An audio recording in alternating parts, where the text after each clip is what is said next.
A Greensboro man is still behind bars tonight. His bond raised after police say he stabbed his neighbors with a box cutter.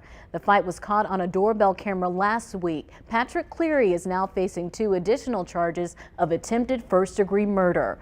WFNY News 2's Hannah Jeffries talked to neighbors relieved he's still behind bars. Cleary was in court on Monday, where a judge set his bond at $15,000. Since defendants only have to pay 10% of their bond to make bail, the victims were worried he would get out. Now, with additional charges filed and a $1 million bond, neighbors say they are feeling relieved. We spoke to one neighbor who didn't want to show her face, but had this to say. I feel like now the kids can just be themselves, be free. It would be times they would be out here playing and he would call the police on the kids or for whatever reason them being too loud.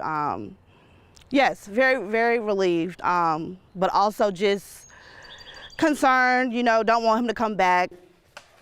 For concerns about the initial bond, I talked to an expert. Attorney David Daggett is not involved in the case, but explained what happened.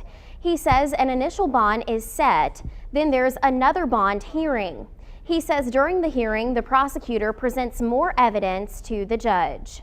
It appeared to me that the actions certainly were intentional, and the level of intention to inflict serious bodily injury, that goes up the criminal scale. It goes up the level of dangerousness, if that's a proper word, which means the bond appropriately increases to match the level of seriousness and the level of danger to the community. Teresa Barber and her husband Darryl are still recovering from their stab wounds.